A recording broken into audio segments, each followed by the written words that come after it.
Another Sherlock Holmes adventure. Introduced by Dr. Watson, this one's called The Noble Bachelor. It was a few weeks before my marriage, during the days when I was still sharing rooms with Sherlock Holmes in Baker Street. I had remained indoors all day, for the weather had taken a sudden turn to rain with high autumnal winds. The Cecil bullet, which I had brought back in one of my limbs as a relic of my Afghan campaign, throbbed with dull persistency. With my body in one easy chair and my legs upon another, I had surrounded myself with a cloud of newspapers. When at last I had saturated myself with the news of the day, I tossed them all aside and lay listless, speculating lazily upon the huge crest and monogram on the envelope upon the table which awaited my friend's return. Well, Holmes, here's a very fashionable epistle. Your morning letters, if I remember right, were from a fishmonger and tide waiter. Yes, Watson. My correspondence has certainly the charm of variety, and the humbler ones are usually the more interesting. This looks like one of those social summonses which call upon a man either to be bored or to lie. Oh, come. It may prove to be something of interest after all. Not social, then? Distinctly professional. And from a noble client? One of the highest in England. Oh, my dear fellow, I congratulate you. I assure you, Watson, without affectation, that the status of my client is a matter of less moment to me than the interest of his case. It is just possible, however, that also may not be wanting in this new investigation. You've been reading the papers diligently of late, have you not? It looks like it. I've had nothing else to do. It is fortunate. You will perhaps be able to post me up. I read nothing except criminal news in the agony column. The latter is always instructive. But if you have followed recent events so closely, you must have read about Lord St. Simon and his wedding. Oh, yes, with the deepest interest. The letter which I hold in my hand is from Lord St. Simon. I will read it to you. And in return, you must turn over these papers and let me have whatever bears upon the matter. This is what he says. My dear Mr. Sherlock Holmes, Lord Backwater tells me that I may place implicit reliance upon your judgment and discretion. I have determined, therefore, to call upon you and to consult you in reference to a very painful event which has occurred in connection with my wedding. Mr. Lestrade of Scotland Yard is acting already in the matter, but he assures me that he sees no objection to your cooperation, that he even thinks it might be of some assistance. I will call at 4 o'clock in the afternoon, and should you have any other engagement for that time, I hope you will postpone it, as this is a matter of paramount importance. Yours faithfully, etc. It is dated from Grosvenor Mansions and written with a quill pen. The noble lord has had the misfortune to get a smear of ink upon the outer side of his right little finger. He says 4 o'clock. It's past 3 now. And I have just time, with your assistance, to get clear upon the subject. Turn over those papers and arrange the extracts in their order of time, while I take a glance as to who our client is. All right. Here he is. Robert Walsingham de Vere St. Simon, second son of the Duke of Balmoral. Arms, azure, 3 caltrop in chief over a fess sable, born 1846. Well, that makes him 41 years of age. It's mature for marriage. Was Undersecretary for the Colonies in the late administration. The Duke, his father, was at one time Secretary for Foreign Affairs. They inherit Plantagenet blood by direct descent and Tudor on the distaff side. Well, there's nothing very instructive in all this. I must turn to you, Watson, for something more solid. I have very little difficulty in finding what you want. The facts are quite recent. The matter struck me as remarkable, but, well, I fear to refer it to you, as I knew you had an inquiry on hand, and that you disliked the intrusion of other matters. Oh, you mean the little problem of the Grosvenor Square furniture van? That is quite cleared up now. It was obvious from the first. Pray give me the results of your newspaper selections. Yes. There was a paragraph in one of the society papers. Yes, here it is. There will soon be a call for protection in the marriage market, for the present free trade principle appears to tell heavily against our home product. One by one, the management of the noble houses of Great Britain is passing into the hands of our fair cousins from across the Atlantic. An important addition has now been made to the list of prizes which have been borne away by these charming invaders. Lord St. Simon, who has shown himself for over 20 years proof against the little god's arrows, has now definitely announced his approaching marriage with Miss Hattie Doran, the fascinating daughter of a Californian millionaire. Miss Doran, whose graceful figure and striking face attracted much attention at the Westbury House festivities, is an only child, and it is currently reported that her dowry will run to considerably over 6 figures. As it is an open secret that the Duke of Balmoral has been compelled to sell his pictures within the last few years, and as Lord St. Simon has no property, save the small estate at Birchmoor, it is obvious that the Californian heiress is not the only gainer by an alliance which will enable her to make the easy and common transition from a Republican lady to a British title. Anything more? Yes, plenty. There's a note here to say that the marriage would be an absolutely quiet one at St. George's, Hanover Square, and that the party would return to the furnished house at Lancaster Gate that had been taken over by Mr. Aloysius Doran. Now then, 2 days later, that's Wednesday last, there's a curt announcement that the wedding had taken place. Well, those are all the notices that appeared before the disappearance of the bride. Before the what? The vanishing of the lady. When did she vanish, then? At the wedding breakfast. Indeed. This is more interesting than it promised to be. Quite dramatic, in fact. Yes, it struck me as being a little out of the common. They often vanish before the ceremony, and occasionally during the honeymoon. But I cannot call to mind anything quite so prompt as this. But there is a ring at the bell. And as the clock makes it a few minutes after 4, I have no doubt that this will prove to be our noble client. No, do not dream of going, Watson. I very much prefer having a witness, if only as a check to my own memory. I would not have missed this case for words. Lord Robert St. Simon. Good day, Lord St. Simon. Pray take the basket chair. This is my friend and colleague, Dr. Watson. Draw up a little to the fire, and we shall talk this matter over. A most painful matter to me, as you can most readily imagine, Mr. Holmes. I've been cut to the quick. I understand you have already managed several delicate cases of this sort, sir, though I presume that they were hardly from the same class of society. No, I am descending. I beg your pardon? My last client of the sort was a king. Oh, really? I had no idea. And which king? The King of Scandinavia. What, had he lost his wife? You can understand that I extend to the affairs of my other clients the same secrecy which I promised to do in yours. Oh, of course. Very right, very right. I'm sure I beg your pardon. As to my own case, I am ready to give you any information which may assist you in forming an opinion. Thank you. I've already learned something of it from the public prints. Nothing more. I think I may arrive at my facts most directly by questioning you. Pray do so. When did you first meet Miss Hattie Doran? In San Francisco, a year ago. Did you become engaged then? No. But you were on a friendly footing? I was amused by her society, and she could see that I was amused. Her father is very rich? He is said to be the richest man on the Pacific slope. And how did he make his money? In mining. He had nothing a few years ago. Then he struck gold, invested it, and came up by leaps and bounds. Now, what is your own impression as to the young lady's, your wife's, character? You see, Mr. Holmes, my wife was 20 before her father became a rich man. During that time, she ran free in a mining camp, so that her education has come from nature rather than from the schoolmaster. She is what we call in England a tomboy.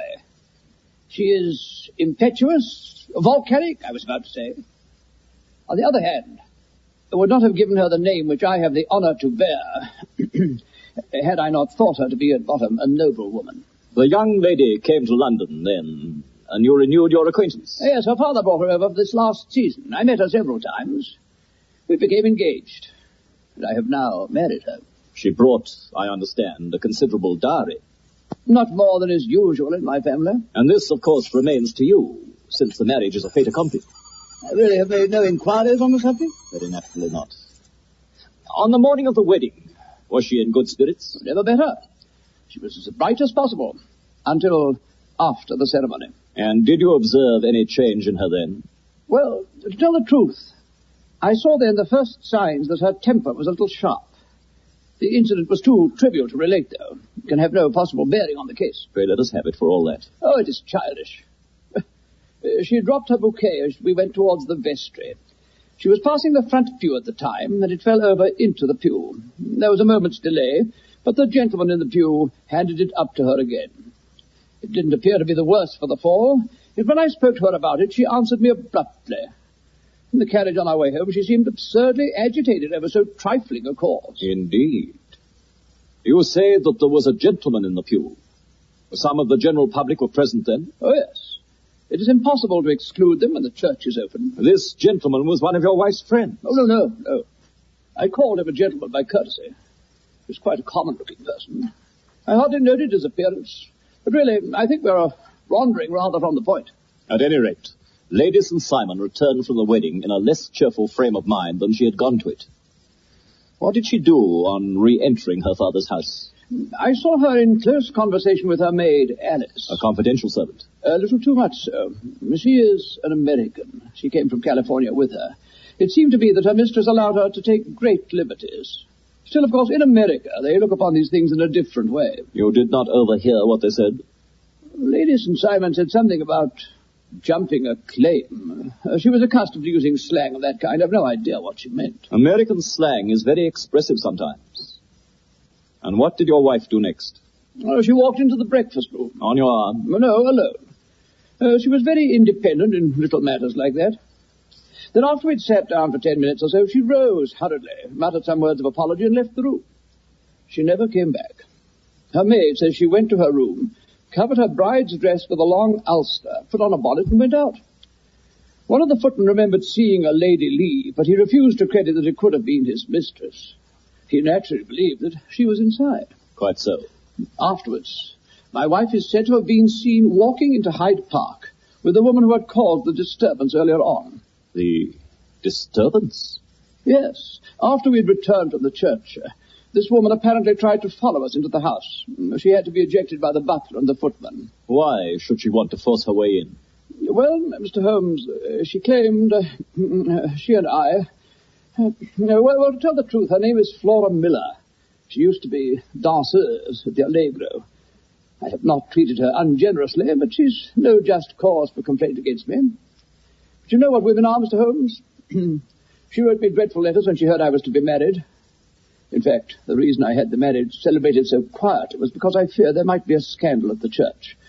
Fortunately, I had given instructions to the servants at the house, and they soon pushed her out. Did your wife hear all this? No, thank goodness she didn't. And yet she was seen walking with this very woman afterwards. Yes, Mr. Lestrade of Scotland Yard looks upon it as very serious. It is thought that Flora decoyed my wife out and laid some terrible trap for her. I understand that she is now in custody. Well, it is a possible supposition. Oh, you think so too? Oh, I don't think Flora would hurt a fly. I didn't say a probable one.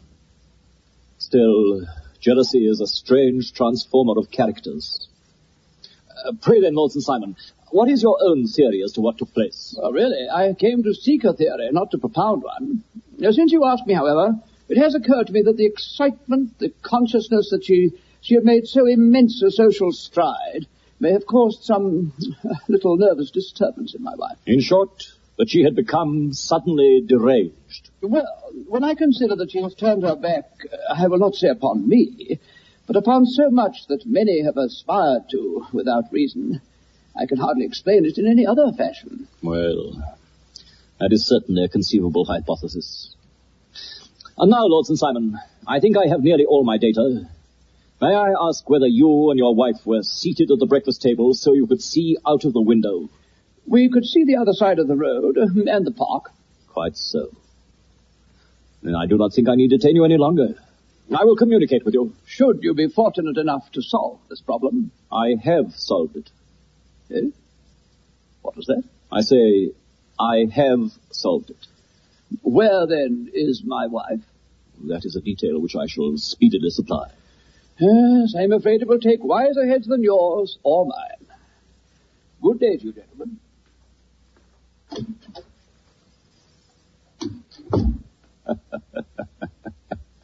It's very good of Lord St. Simon to honor my head by putting it on a level with his own. Well, I think I shall have a whiskey and soda and a cigar after all that cross-questioning. I had formed my conclusions as to the case before our client was nearly done. I have notes of several similar cases, though as I remarked before, none of them was quite as prompt.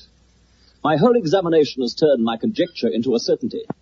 Circumstantial evidence is occasionally very convincing, as when, to quote Thoreau's example, you find a trout in the milk. But I've heard all you've heard. Without, however, the knowledge of pre-existing cases which serves me so well. There was a parallel instance in Aberdeen some years back, and there was something on very much the same lines at Munich, the year after the Franco-Prussian War. It is one of those cases... But hello, here's the Strayed. You will find an extra tumbler on the sideboard. There are cigars in the box. Thank you. Evening, Dr. Watson. Good evening to you. What's up, then? You look dissatisfied. And I feel dissatisfied. It's this infernal St. Simon marriage case. I can't make head or tail of the business. Really? You surprise me. Oh, whoever heard of such a mixed affair? Every clue seems to slip through my fingers. I've been at work on it all day. And very wet it seems to have made you. I've been dragging the Serpentine. In heaven's name, what for? Looking for the body of Lady St. Simon. Have you dragged the basin of the Trafalgar Square fountain? Why? What do you mean? Because you've just as good a chance of finding this lady there as in the Serpentine. Oh, I suppose you know all about it. Well, I have only just heard the facts, but my mind is made up. Oh, indeed. Then you think that the Serpentine plays no part in the matter? I think it is very unlikely. Then perhaps you'll kindly explain how it is we found this in it.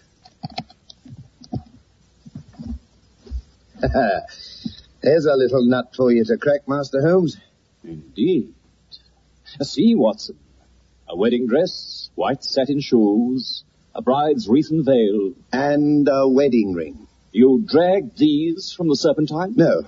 They were found near the bank by a park keeper.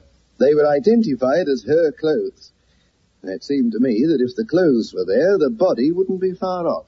By the same brilliant reasoning, every man's body is to be found in the neighborhood of his wardrobe.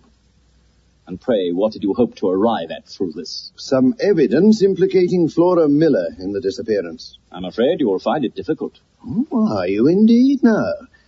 And I'm afraid, Holmes, that you're not very practical with your deductions and your inference. This dress does implicate Miss Flora Miller. And how? In the dress is a pocket. In the pocket is a card case. In the card case is a note. Just listen to this. You will see me when all is ready. Come at once, F.H.M. Now, my theory all along has been that Lady St. Simon was decoyed away by Flora Miller, no doubt with Confederates. Her initials are on this note. It was, no doubt, slipped into the bride's hand at the door, and it lured her into their reach. Very good, Lestrade. You really are very fine indeed. Let me see it. This is indeed important. Oh, you find it so? Extremely. I congratulate you warmly. Well, then. Well, you're looking on the wrong side. On the contrary, this is the right side. The right side? You're mad. Here is the note written in pencil over here. And over here is what appears to be a fragment of an hotel bill. It interests me deeply. No, there's nothing in that. I looked at it before.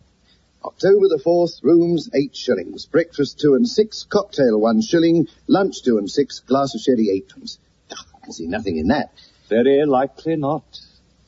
It's most important all the same. As to the note, it's important also, or at least the initials are. So I congratulate you again. No, I've wasted time enough. I believe in hard work, not sitting by the fire spinning theories. We shall see who gets to the bottom of this first. Good day to you, Mr. Holmes. Just one hint to you, Lestrade. I will tell you the true solution of this matter. Lady St. Simon is a myth. There is not, and there never has been, any such person.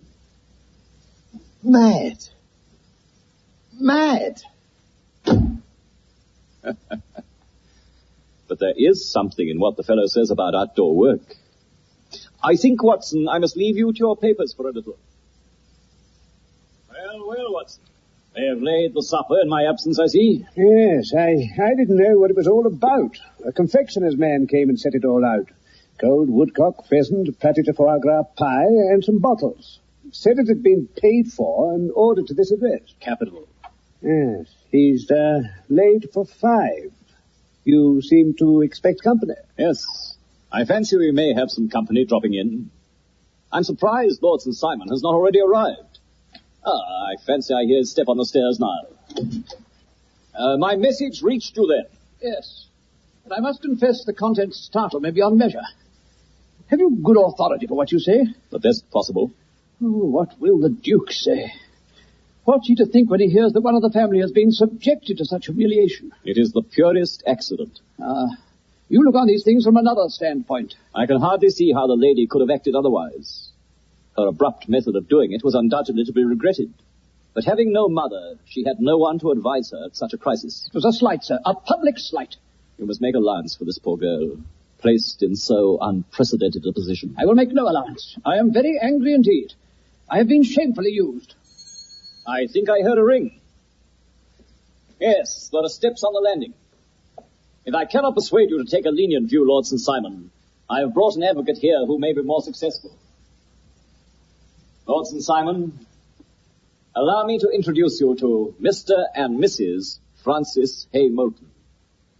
Lady, I think you have already met. You're angry, Robert. Well, I guess you've every cause to be. Pray, make no apology to me. Oh, yes, I know I treated you real bad.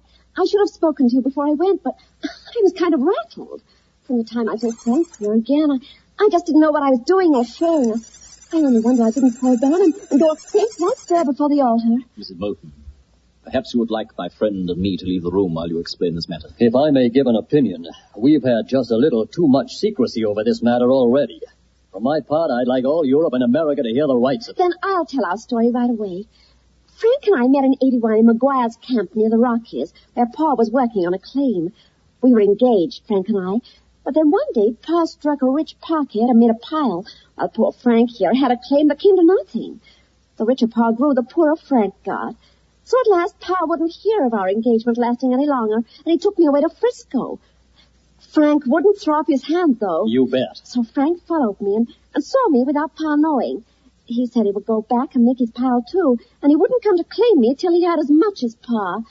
So I promised to wait for him till the end of time, and not to marry anyone else as long as he lived. So I said, why shouldn't we be married straight away then? Then I'll feel sure of you. But I won't claim to be your husband till I come back. Well, we talked it over, see, and we just went to a clergyman and did it right there. Well, the next I heard of Frank was he was in Montana, then in New Mexico. Then there was a newspaper story about how a miners' camp had been attacked by the Apache Indians, and there was Frank's name among the killed. I was sick for months. There was never another word of Frank after that. Well, then Lord St. Simon, Robert, came to Frisco. We came to London, and a marriage was fixed. You see, I was... Hold on, dear. I felt all the time that no man on this earth could ever take Frank's place in my heart. But I meant to make Robert just as good a wife as it was in me to be. But you imagine what I felt first as I came to the altar rails. There was Frank, standing looking at me out of the first pew. Well, I thought it was his ghost at first, but I looked again, and there he was, still, with a kind of question in his eyes. I didn't know to stop the service and make a scene in the church. What the clergyman was saying was just like a bee buzzing in my ears. I scribbled her a note, yes, on the way out again, I saw the piece of paper in his hand, and I knew it was for me. So as I passed the pew, I dropped my bouquet over, and he slipped the note into my hand when he gave it back. You never doubted for a moment that your first duty was to him. Of course. Well, I told my maid to say nothing and got a few things packed. I know I ought to have said something to Robert, but it was dreadful hard in front of his mother and all those great people. I just made up my mind to run away and explain afterwards. I hadn't been at the table 10 minutes when I saw Frank out in the road. I slipped out and followed him into the park. Some woman came up talking something about Lord St. Simon, but I managed to get away from her. I caught up with Frank, and we took a cab to his place in Gordon Square. And that was my true wedding, after all these years. You see, I'd been a prisoner with those Apaches all the time. When I got back to Frisco, I saw in the paper about this other wedding. I just got to England in time. Frank was all for being open and telling what had happened. But I was so ashamed thinking of all those lords and ladies waiting at that table for me to come back. So Frank took my wedding things and dropped them anywhere in the park he thought they wouldn't be found. We were off to Paris tomorrow. Only this gentleman, Mr. Holmes, came round. Well, Robert, you've heard it all, and I'm very sorry if I've given you pain. I hope you don't think very meanly of me. Excuse me, but it is not my custom to discuss my most intimate personal affairs in this public manner. Then you won't forgive me? You won't shake hands before I go? Oh, certainly. If it would give you any pleasure. I had hoped that you would have joined us in a friendly supper. I think that there you ask a little too much. I may be forced to acquiesce in these recent developments, but I can hardly be expected to make merry over them. I think that with your permission, I will now wish you all a very good night. Then I trust that you, at least, will honor us with your company. It is always a joy to me to meet an American, Mr. Moulton. I'm one of those who believe that the folly of a monarch and the blundering of a minister in foregone years will not prevent our children from being someday citizens of the same worldwide country under a flag which will be a quartering of the Union Jack with the stars and stripes. Well, good night, Mr. Moulton. Good night. Good night. Good night. Well, Holmes. Yes, the case has been an interesting one. It shows how simple the explanation may be of an affair which seems almost inexplicable at first sight. You had no doubt, then? From the first, two facts were obvious to me. One was that the lady was quite willing to undergo the marriage ceremony. The other was that she had repented of it within a few minutes of returning home. But she could not have spoken to anyone when she was out, for she had been in the company of the bridegroom. Had she seen someone then? If she had, it must have been someone from America. She'd spent too little time in this country for anyone to acquire so deep an influence over her that the mere sight of him would induce her to change her plans. I see. By a process of exclusion, we have arrived at the idea that she might have seen an American. Then who could he be? He might be a lover. He might be a husband. When St. Simon told us of a man in the pew, and the change in her manner, and that transparent device of dropping her bouquet, it all became absolutely clear. Especially in view of that allusion of hers to claim jumping, which in miners' talk means taking possession of that which another person has prior right to. It was clear to me that she had gone off with a man, and the chances were in favor of his being a husband. And how in the world did you find them? Friend Lestrade held information in his hands and didn't know the value of it. The initials on the note were of the highest importance, of course. But it was more valuable still to know that within a week he had settled his bill at one of the most select hotels in London. How did you deduce the select? By the select prices. 8 shillings for a bed and 8 for a glass of sherry pointed to one of the most expensive hotels. There are not so many in London which charge at that rate. In the second one I visited in Northumberland Avenue, I learned by an inspection of the book that Francis H. Moulton, an American gentleman, had left only the day before. On looking over the entries against him, I came upon the very items I had seen in the duplicate bill. His letters were to be forwarded to 226 Gordon Square. So thither I travelled. The loving couple were fortunately at home, and I ventured to give them some paternal advice. I invited them to meet Lord St. Simon here and make their position a little clearer. But with no very good results. His conduct was certainly not very gracious. In The Noble Bachelor, as Sherlock Holmes and Mr. Dr. Watson, you heard Robert Langford and Kenneth Baker. Others in the cast were Edna Jacobson, Bruce Anderson, Louis Ife, and Roger Spence. There'll be another Sherlock Holmes adventure at the same time next week.